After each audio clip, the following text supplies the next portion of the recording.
Hello, my name is Treya Jackson. I'd like to welcome you to my writing channel, which I like to call my storytelling and how I come up with my ideals of writing. And up to this point, I actually just did some audios on my book. This was my book, the first book of the book series, The Innocent Eyes of a Child. And I actually did some, like I said, some audios about certain chapters, and this is the first book of the series. The second book is going to be coming out soon. It's called Pink Elephants Dancing in the Room, and it continues my journey in foster care. These books are actually based on my life. There are 6 books, and I decided to share my story.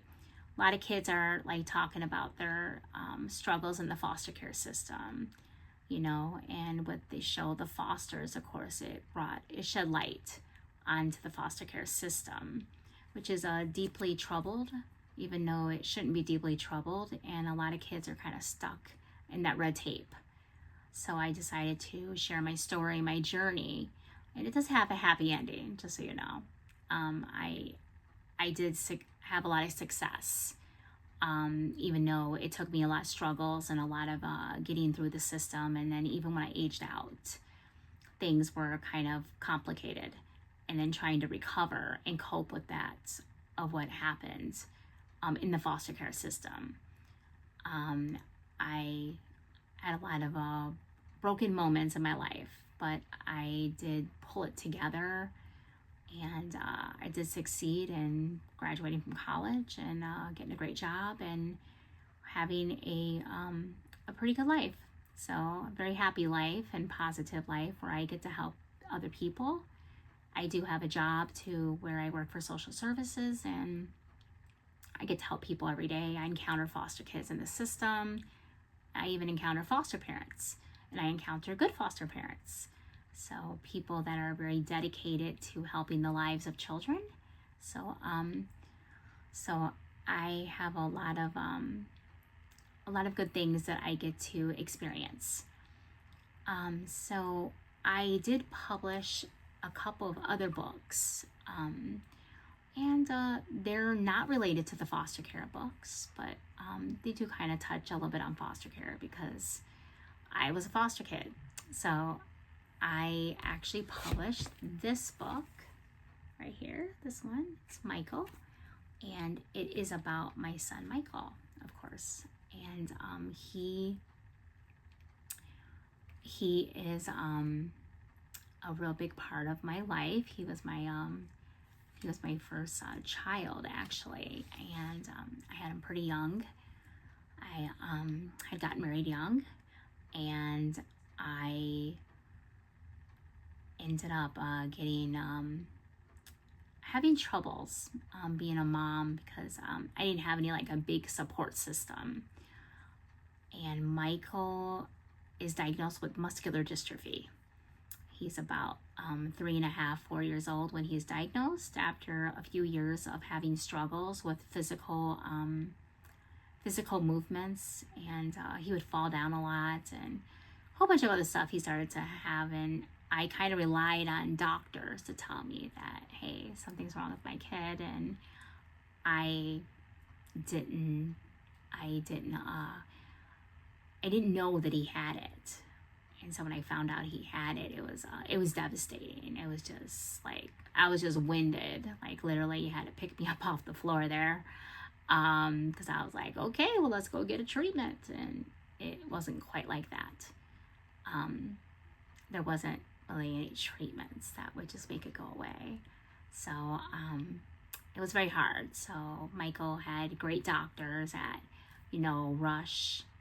Rush Hospital and Children's Memorial Hospital and the Muscular Dystrophy Association. They helped me through it, but it was quite complicated at times. And I had some times to write because Michael had so many appointments that I ended up keeping kind of a journal of things that Michael went through and the whole family went through, because we all go through it with Mike. So, but he was just a sunshine, really, just a sunshine kid, because he never complained. He was always very uplifting. He was always cracking jokes. You wouldn't even think if you were on the phone with this kid that he even had a condition like this. So I don't know what it is about Michaels. They just kind of light up the world, and they just got that light of life. And Michael had that. Michael had that every day and all the way until the end, you know. And so I decided to share, this is his memory book. We call this his memory book. It's a children's book. Just talks about his memories. It just talks about him and him having sisters and his memories of people in his life that brought him great happiness. And I shared his artwork and all of his goals and his hero that he loved. You know, he loved certain people. He was a typical kid, just like any other kid. You know, he liked certain books. He liked Harry Potter. He loved his Percy Jackson books. Loved video games. Loved Xbox. He loved his Avengers movies. Spider-Man. His favorite song was Bon Jovi, Living on a Prayer, which was quite ironic because he definitely was living on a prayer. I definitely feel that he was. And he loved Stephen Hawking's. He loved people that brought him great inspiration. He loved to read. He wanted to grow up and design video games and medical equipments. And he just was just a ray of light. He would have deep conversations with me about the world, politics, and everything in between. This kid was like really bright. And of course, he was so bright that he would try to show people up because that's what he could do. Like his mind was so big that, you know, he couldn't do the physical stuff. So he would like make sure that everybody knew he was a genius. He was going to let the whole world know that he knew and they didn't. And he would give his younger sister a hard time. So they would hang out and he would be like, "You don't know how to do this? Why not?" And she would feel kind of bad. I said, "Michael, come on, you got to be nice." He goes, "Okay, I'll be nice." And so he would change his attitude then. You know, I said, "You're still her big brother." And he was like, yeah, okay. So in here, I just shared a whole bunch of pictures and everything so that everybody can kind of know who he was, know who my Michael was. And I was very excited for the book to finally come out. It was very hard for me to finish, you know, writing it. I was okay at times, and then other times I'd be crying. I'd be upset. I did lose my Michael on January 24th, 2014. So it's been a little while, but I don't know. I don't think you ever kind of get over losing a child. I did try, you know, to kind of like have those moments of sadness and then have that moment of joy. And then sometimes I would be crying and then I would start laughing. And I know it sounded weird, but it was like an up and down with the emotions. So I really was excited to put this book out there because there are some other books out there about muscular dystrophy, Duchenne's muscular dystrophy, which is what he had. But I don't know if they're really about like them having it or them just like the author talking about muscular dystrophy in general. Like this child has muscular dystrophy. What is Duchenne's muscular dystrophy? I go into depth in the other book. I wrote 2 books and they're both entitled Michael. So this one is entitled Michael, A Story of a Boy with Duchenne's Muscular Dystrophy. And it's very kind of just a short book. And then the other book is this one. And this one took a lot more effort to write. You know, this is the novel, and this is entitled Reflections of Life, Love, and the Journey in Between. And I felt that that was a good title because we went through a journey with this muscular dystrophy stuff, and some of the stuff that happened to Michael and our family was just a little crazy. Not expected. I, of course, never thought that I would have a child with a special need. I mean, no one, you know, I guess you don't make plans of, or even think that that would happen. I did not know anything about muscular dystrophy before Michael had been diagnosed.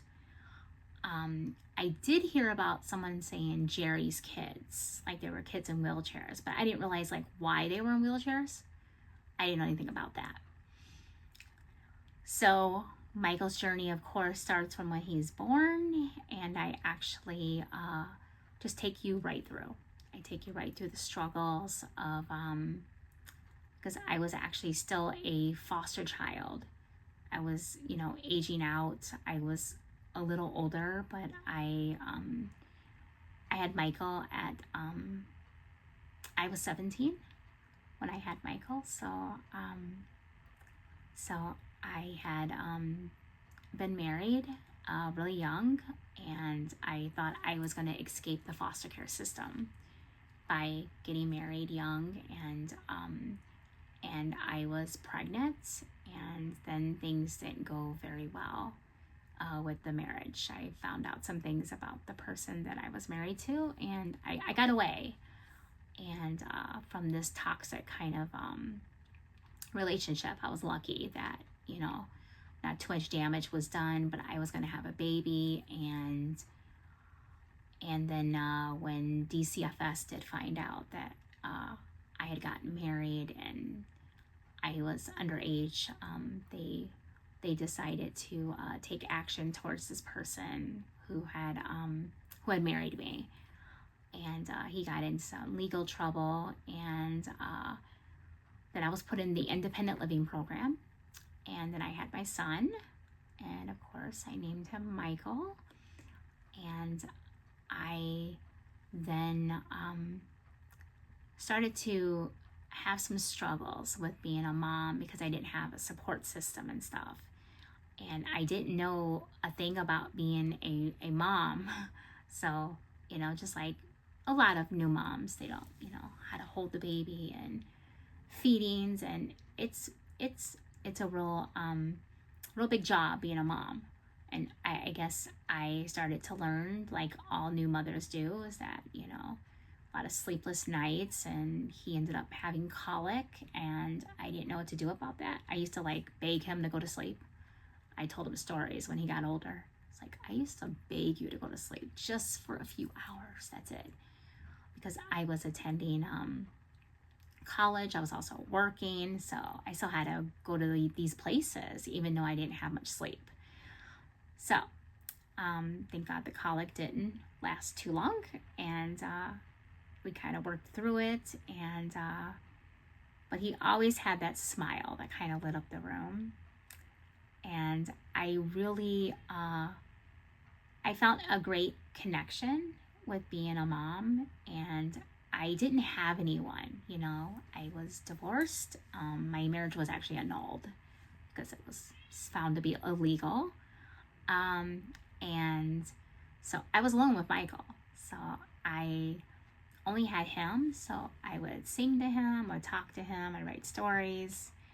And I just felt this great connection to my son, you know, which is a good thing, you know. I thought that maybe having a child young, you'd be like, oh boy, you know, do you feel that connection and everything? But I really, I loved being a mom to him and taking care of him.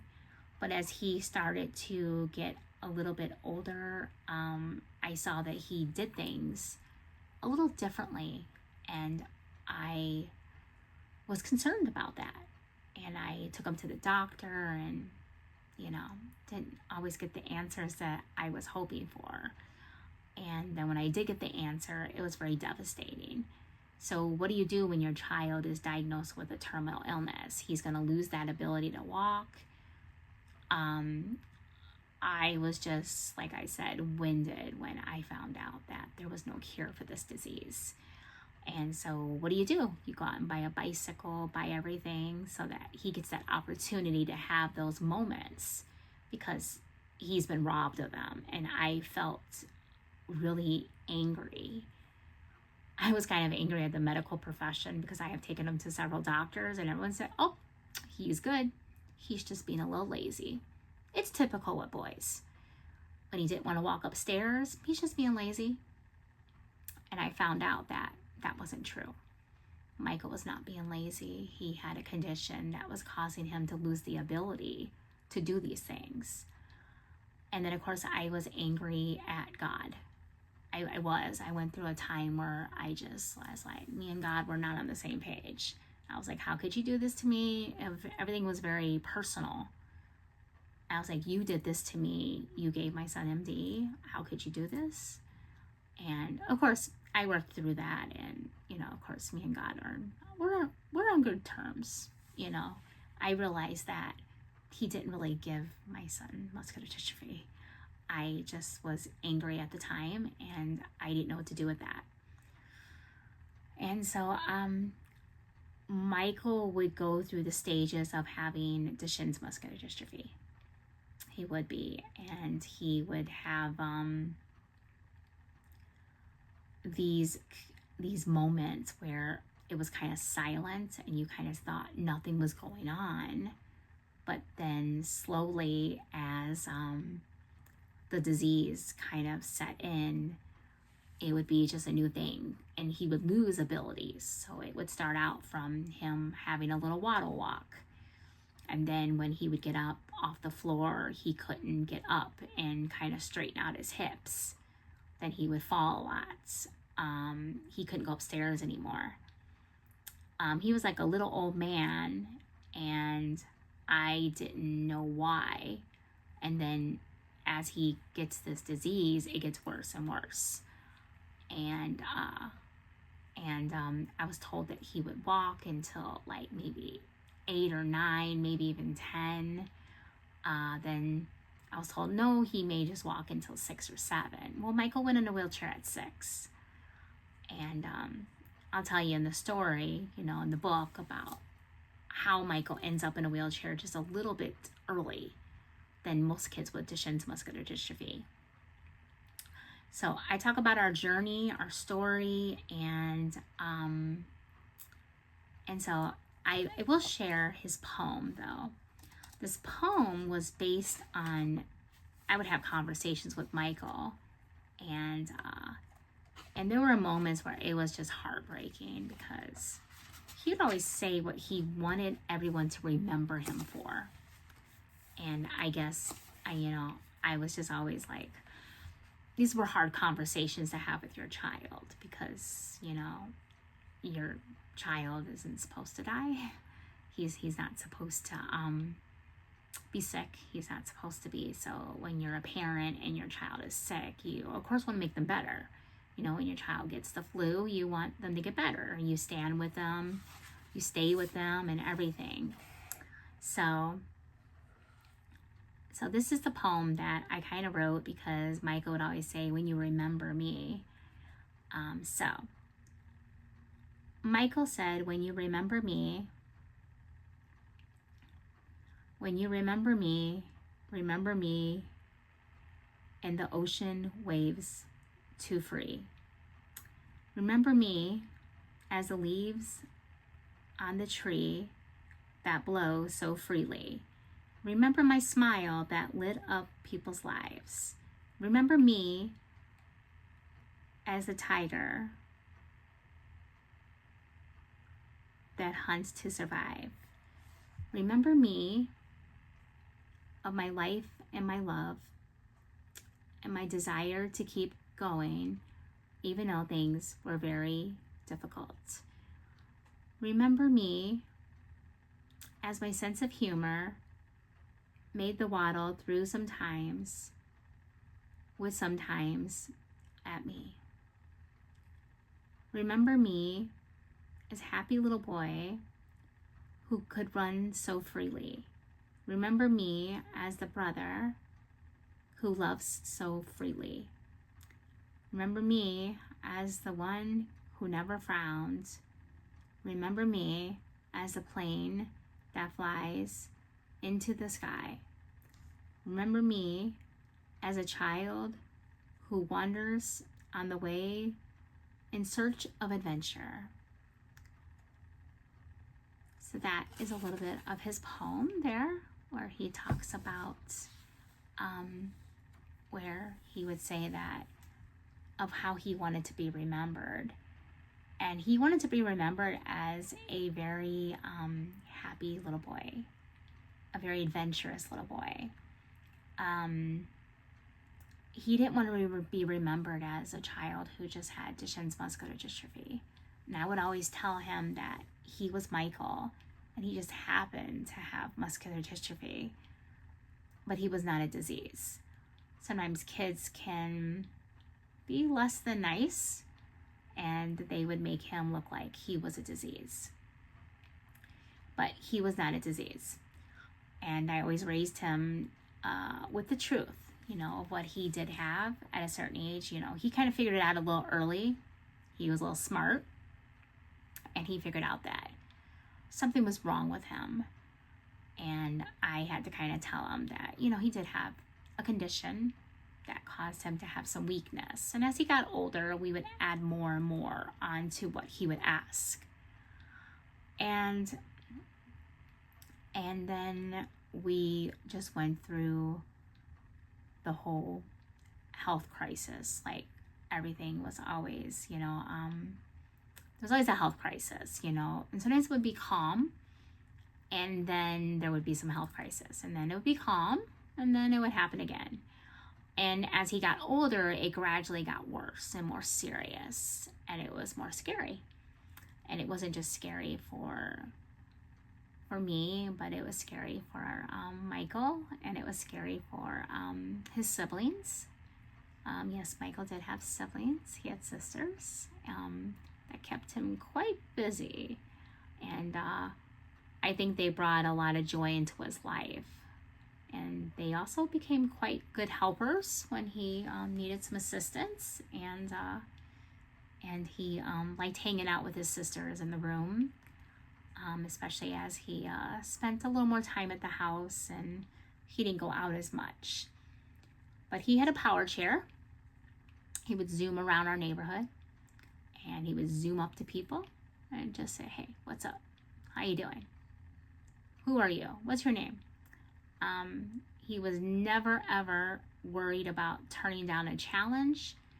He even, I could tell you a story about, he got in trouble at school one day because he tried to run some kids down in a wheelchair. They were making fun of him, so he decided to run them down. I don't know if I would challenge a 500-pound wheelchair, but they decided to do it. So he tried to run him down. He got in trouble with the vice principal, and the vice principal said that your punishment is, during your field trip next week, you're going to use your manual chair. And he calls me up and he tells me what Michael did. And I was like, okay, that's how I'll have a talk with Mike. And Mike said, "Mom, those kids made fun of me. They deserved it. And you're lucky I didn't run them over. I just scared them." I was like, "Mike, we don't want to do that." So he went ahead and he went on his field trip. And his principal, his vice principal, pushed him around. And it was outside. It was at some safari farm that they went to. And I tried to warn him that pushing Michael around could be quite a chore. And he didn't listen to me. So after the trip, I saw him get off the bus, and I saw the vice principal rubbing his back, and I'm like, oh boy, he didn't listen. Comes over, and I said, "How was the trip?" And vice principal goes, "It was good." He's rubbing his back, and I'm like, "What's wrong?" He goes, You were kind of right about that whole, this is a little much, pushing him around." And I said, "Yeah, I guess so." So I don't know who got the lesson. Was it the vice principal or was it Michael? or maybe they both did, but I don't think Michael ever ran anybody over again or tried to run anybody over again. But I think that those kids had a little more respect for his boundaries and that he was not a disease, and you don't do that to kids. And I don't think he ever had any other problems. Michael was kind of an easygoing kid.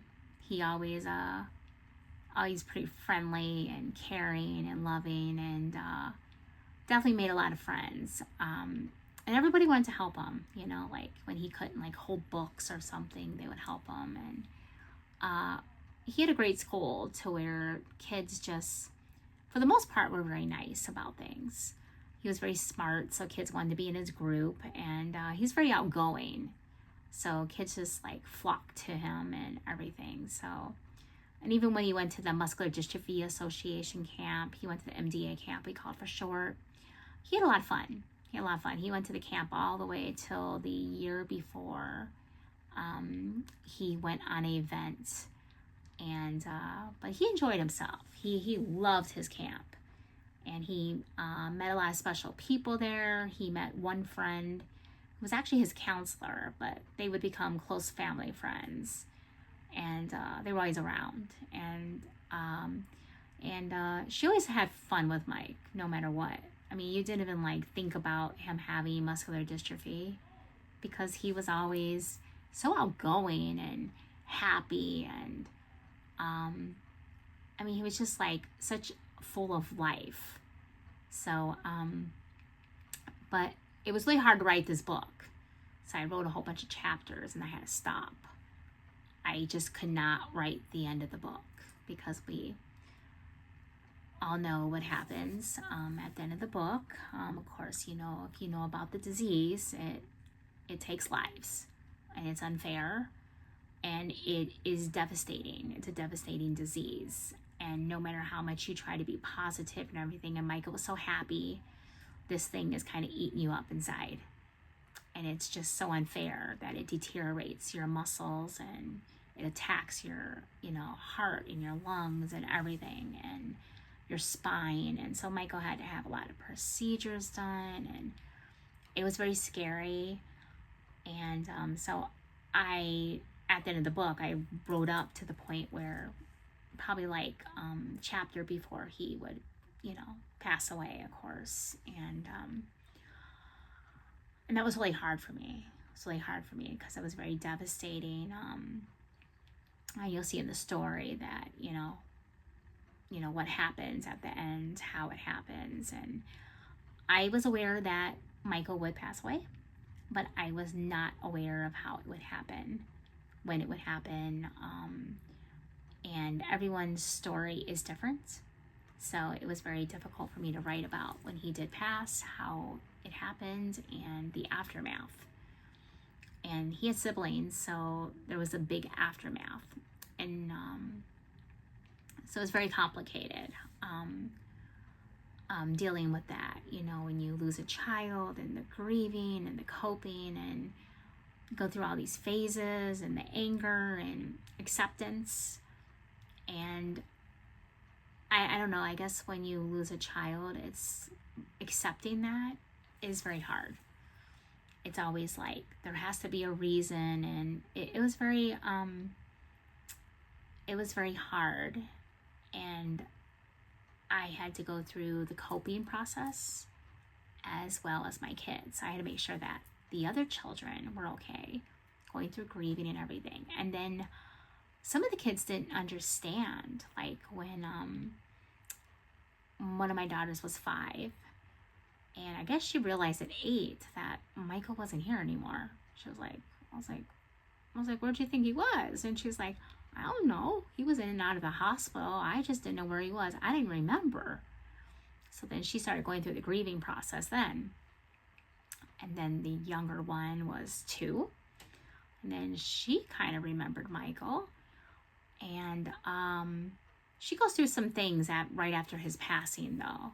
She starts to exhibit some symptoms of where she, you know, she had told me that Michael was there, and he was an angel, and she would just tell us some stories that were like, oh, okay.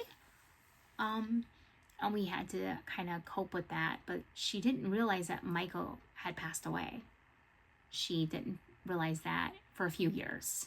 And then again, we kind of went through the grieving process again with her when she figured out that Michael was gone, and she was really devastated. And so we had to do some coping there and some therapy, back to grief therapy. And then every year, of course, we tried not to really relive the moment that where he passed away on January 24th. We actually celebrate his life, his legacy, his very short-lived legacy. And he's just a soul that was, gone too soon. And we miss Michael very much. But every year on his birthday is June 3rd. And this year, he would have been 28 years old. And he would have been 28. So it's very complicated for his sisters to kind of like cope with that. And they can talk a little bit about it, but then they get a little sad. So it's like, okay, that's all. And so we have our celebration of life with Michael, and we put balloons in the air, let up a balloon, a red balloon, and let it go up in the sky. A long time ago, when the girls were a little bit younger, they actually thought that we would let these balloons up in the air, and we would put messages in the balloons that they were going up to heaven to Michael. So now they kind of think a little differently because they're a little older. So they, have their logic has changed. So they don't kind of believe that anymore. So, but when they were little, it was kind of cute that they did think that. So, but yes, but I will be reading some more portions on my next episode about, the Michael reflections. And we could talk about a little more about his life and the book. And there is another book. I am going to publish another book about Michael and really the aftermath of his passing, and where we are today, many years later. How are we with this? And did things get easier, harder? Because you're never the same after your child passes away. When you see the funeral home, it seems much different. When you see the cars lined up for a funeral and they're kind of, stopping all the traffic, you would think about it before, but after your child passes away, you think, oh, I hope it wasn't a child. And anybody who's lost a child, it's definitely, it's hard. It's very hard to talk about. It's very hard for people to understand. And people sometimes say the craziest things to you and the most insensitive things that they possibly can say. And then they come back and say, well, I was just saying how that's how I felt. And I was like, yes, but you didn't lose a child. Did your child die? No. Oh, okay. Then you don't know exactly how I'm feeling. So you want to be sensitive to people who have lost a child and lost anyone. I mean, we should be sensitive to anyone who's lost a child or anybody who's close to them. But I do look forward to talking about this book a little bit more. Okay. Thank you for joining me.